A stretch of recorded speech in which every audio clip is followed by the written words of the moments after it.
Hello दोस्तों, आज की जो हमारी कहानी है वो है सलोनी नाम की एक लड़की की कहानी। सलोनी 17 साल की एक कम उम्र की जवान और खूबसूरत लड़की थी। सलोनी के 3 भाई बहन थे। पहला उसका बड़ा भाई राहुल जो कि 22 साल का नौजवान लड़का था। फिर सलोनी और उसके बाद उनकी एक छोटी बहन थी जो कि सिर्फ 12 साल की थी। एक दिन गांव से सलोनी के चाचा की मौत की खबर आ गई। ये सुनते ही सलोनी के मम्मी पापा ने फैसला किया कि वे दोनों बड़ी बहन और भाई यानी कि सलोनी और राहुल को घर पर छोड़ देंगे और छोटी बहन को साथ ले जाएंगे। उनको घर पर इसलिए छोड़ेंगे ताकि घर अकेला ना रहे, क्योंकि आजकल चोरी चकारी का खतरा काफ़ी ज़्यादा रहता है। सलोनी ने अपनी माँ से कहा कि आप बड़े भाई को घर पर रहने दीजिए और मुझे भी अपने साथ ले चलिए। लेकिन उसकी मम्मी ने उसे ये कहकर ले जाने से मना कर दिया कि बेटी, तेरे एग्ज़ाम आने वाले हैं और तुम्हारे बड़े भाई के भी, इसलिए तुम दोनों घर में साथ रहो और साथ रहकर एग्ज़ाम की तैयारी करो, क्योंकि हमें गांव में काफ़ी दिन लग सकते हैं। वहाँ पर सारे रिश्तेदार आए होंगे और ऐसे में बहुत ज़्यादा टाइम लग जाएगा और उनकी पढ़ाई ख़राब हो जाएगी। लेकिन काश उसके मम्मी पापा ने उसे उस दिन उस अपने साथ ले गए होते तो ये दिन नहीं आता और सलोनी इतना बड़ा कदम नहीं उठाती। अब आप भी ये सोच रहे होंगे कि आखिर ऐसा क्या हुआ तो जो सलोनी ने इतनी गंदी हरकत की। दरअसल हुआ ये कि सलोनी की 10वीं की परीक्षा सर पर थी और उसका बड़ा भाई अपनी बीए की तैयारी में लगा हुआ था। उनके माँ बाप ने उन दोनों को घर पर अकेला छोड़ दिया था और खुद गांव के लिए निकल गए थे। अब सलोनी भी अपनी परीक्षा की तैयारी में व्यस्त हो गई थी और बड़ा भाई तो वैसे भी अपने कमरे में घंटों अपनी परीक्षा की तैयारी करता रहता। पर अब सलोनी की जिम्मेदारी काफ़ी बढ़ गई थी। उसे अपने बड़े भाई के लिए खाना बनाना पड़ता था और घर के सारे काम करने पड़ते थे। अभी मम्मी पापा को गए सिर्फ 3-4 दिन ही हुए थे कि एक दिन दोपहर की बात है। राहुल घर पर आया, अपने रूम का दरवाज़ा खोला और किसी को रूम में बैठाकर सीधा किचन में आ गया। सलोनी अपने कमरे में बैठकर पढ़ाई कर रही थी। तभी किचन से कुछ आवाज़ आने पर वह किचन में आ गई तो देखा कि भाई किचन से खाने की डिश निकाल रहा है। तो सलोनी ने अपने बड़े भाई को खाना निकालते हुए देखा तो बोली कि लाइए भैया, मैं खाना निकाल देती हूँ। तो राहुल बोला कि ठीक है और यह कहकर वह अपने रूम में चला गया और अंदर से कुंडी बंद कर ली। सलोनी ने खाना प्लेट में लगाकर तैयार कर दिया और अपने भाई के रूम की तरफ लेकर चली गई। सलोनी ने बाहर से दरवाज़ा खटखटाया तो राहुल ने दरवाज़ा खोला और खाने की प्लेट ले ली। सलोनी जैसे ही खाना देकर मुड़ रही थी कि मुड़ते मुड़ते उसकी नज़र अपने भाई के कमरे में पड़ी तो उसको ऐसा लगा कि जैसे कमरे के अंदर कोई लड़की है। यह देखकर सलोनी चौंक गई, पर उसने अपने भाई को यह महसूस नहीं होने दिया। राहुल का ध्यान वैसे भी सिर्फ और सिर्फ खाने पर ही था और जैसे ही उसने सलोनी के हाथ से खाना लिया तो उसने जल्दी जल्दी अपने कमरे का दरवाज़ा बंद कर दिया। सलोनी जैसे ही वहाँ से मुड़ी तो उसे थोड़ा शक हो चुका था कि अंदर कोई लड़की है। सलोनी किचन में आ गई थी, लेकिन उसका दिल ज़ोर ज़ोर से धड़क रहा था कि हमारे घर में यह अजनबी लड़की कौन है और वह मेरे भाई के कमरे में क्या कर रही है। सलोनी का जो किचन था वह भाई के कमरे के बगल में ही था। पर थोड़ी देर में सलोनी ने अपने आप को समझा दिया कि शायद यह मेरी नज़रों का धोखा होगा, वरना ऐसा कैसे हो सकता है कि मेरे भाई के रूम में कोई लड़की हो। सलोनी जितना अपने दिमाग को यह बात समझाने की कोशिश कर रही थी, उतना ही यह बात उसके दिमाग में घर कर रही थी। फिर सलोनी ने सोचा कि आखिर देखो तो सही कि मामला क्या है।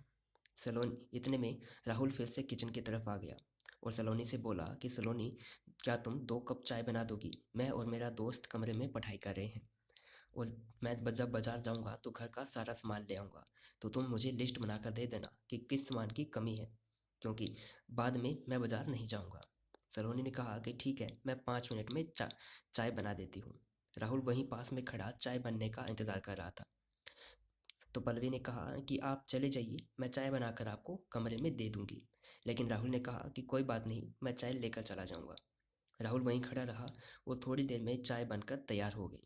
राहुल चाय लेकर अपने कमरे की तरफ चला गया, पर पल्लवी के दिमाग में वह लड़की अटक सी गई थी। अब पल्लवी किचन के बाहर चली गई और उसने सोचा कि शायद अपने भाई के कमरे के पास से गुजरते वक्त अंदर से कुछ आवाज़ आए, लेकिन अंदर से कोई आवाज़ नहीं आ रही थी। पल्लवी का रूम पहली मंजिल पर था और पल्लवी अपने कमरे में जा रही थी कि अचानक उसे थोड़ी सी हरकत सी महसूस हुई। दरअसल उसके भाई के कमरे का जंगला उसकी सीढ़ियों के बगल में ही था। तो पल तो सलोनी ने सोचा कि क्यों न इस जंगले में से झांक कर देखा जाए कि अंदर क्या हो रहा है। तो सलोनी ने उस जंगले से झांकने का फैसला कर दिया और जब उसने यह झाँक कर देखा तो उसके दिलो-दिमाग से उसका होशो-हवास उड़ गए। उसे यकीन नहीं आ रहा था क्योंकि उसने अंदर अपने भाई को एक लड़की के साथ देखा और ऐसी हालत में देखा जो कि उसकी उम्र से बहुत ज़्यादा बड़ा हालत था और उसे उस उम्र में वह सब कुछ नहीं देखना चाहिए था। उसे अपनी आँखों पर यकीन नहीं आ रहा था। वह काफ़ी देर तक वहीं खड़ी रही और अंदर जो हो रहा था वह सब कुछ बड़े गौर से देखती रही। उसके भाई को एहसास नहीं हुआ था कि कोई उन्हें देख रहा है और सलोनी सब कुछ देखती रही। उसके बाद सलोनी अपने कमरे में जाकर सो गई, लेकिन अब नींद उसकी आंखों से गायब थी। उसे बार-बार वही सब कुछ दिखाई दे रहा था। सलोनी का दिमाग में वह सब बातें इतना घर कर चुकी थी कि पूरा दिन सलोनी के दिमाग में सिर्फ और सिर्फ वही दृश्य चलते रहते कि आखिर कैसे उसके भाई ने उस लड़की के साथ क्या-क्या किया था। सलोनी पूरा दिन बस यही सोचती रहती और अब वह भी यह सब कुछ करने का ठान चुकी थी। उसे भी ये सब कुछ करना अब पसंद था और वो करना चाहती थी। इसलिए अब उसने अपने आस-पड़ोस में कई सारे लड़कों पर डोरे डालने शुरू कर दिए। लेकिन कुछ लड़के उसके भाई के डर से और कुछ उसकी मम्मी के डर से उसके पास आने से भी डरते थे। एक दिन जब सलोनी अपनी छत के ऊपर कपड़े सुखा रही थी, तभी उसे 2 घर छोड़कर एक लड़का दिखाई दिया। वह लड़का पहले भी कई बार सलोनी को इशारे कर चुका था, लेकिन सलोनी कभी उसे भाव नहीं देती थी। लेकिन अब वह सब कुछ महसूस करना चाहती थी और ये सब कुछ वो फ़ील करना चाहती थी। इसलिए उसने तुरंत उस लड़के को इशारा कर दिया। वह लड़का भी सलोनी का इशारा समझकर जल्दी से उसकी छत पर आ गया और उससे बातें करने लगा। लेकिन सलोनी बातें करने के मूड में बिल्कुल नहीं थी। उसने उस लड़के का हाथ पकड़ा और उसे सीढ़ियों के नीचे ले गई और उसके साथ ज़बरदस्ती करने लगी। जब वो लड़का सलोनी के इरादों को जान गया, तो उसने धक्का दे दिया उसे और उसे डराते हुए कहने लगा कि तुम्हारा भाई मेरा दोस्त है और अगर तुमने ये गलत हरकतें बंद नहीं की, तो मैं तुम्हारे भाई से तुम्हारी शिकायत कर दूँगा। सलोनी को थोड़ा डर लगा और वो वहाँ से चली गई। वो लड़का भी उसे डराकर आइंदा ऐसा ना करने की धमकी देकर वहाँ से चला गया था। सलोनी अपने कमरे में जा जा चुकी थी और वो फूट-फूट कर रोने लगी। उसे यकीन नहीं आ रहा था कि कोई लड़का उसे कैसे रिजेक्ट कर सकता है।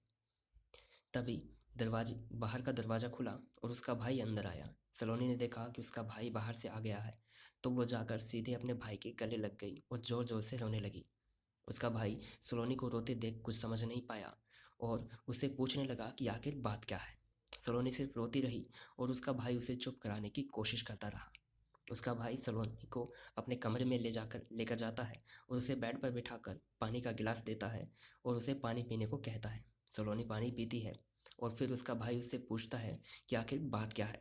तो सलोनी रोते रोते सब कुछ बता देती है कि कैसे उसने अपने भाई को किसी लड़के के साथ देखा और वो सब कुछ भी करना खुद महसूस करना चाहती थी। इसलिए उसने उस लड़के को बुलाया, लेकिन वो लड़का उसे रिजेक्ट करके चला गया। जब उसके भाई ने ये सब कुछ सुना तो उसे यकीन नहीं आया, लेकिन आखिरकार वो भी एक मर्द था और जब उसे इतना बड़ा ऑफर सामने से दिखाई दे रहा था, तो उसकी नीयत भी बहक गई और उस दिन उन दोनों ने उस बंद कमरे के अंदर काफ़ी ज़्यादा अपनी रिश्तों की हदें पार कर दी। लेकिन जब वो दोनों ये सब कुछ कर रहे थे, तभी हुआ ये कि उनकी मम्मी उसी वक़्त उनके घर पर आ गई और उसने उन दोनों को उस हालत में देख लिया और वो ये सब कुछ सहन नहीं कर पाई और उसने किचन में जाकर खुद की नस काट कर अपनी आत्महत्या कर ली। उसके बाद जब शाम को उनके मम्मी-पापा आए, उसके पापा अपने ऑफ़िस से आए, तो उन्होंने अपनी पत्नी की ऐसी हालत देखी और तुरंत पुलिस को फ़ोन कर दिया। वहाँ पर पुलिस आ गई और उन दोनों को पकड़कर जेल में ले गई और इस तरह एक हँसता-खेलता परिवार बर्बाद हो गया था।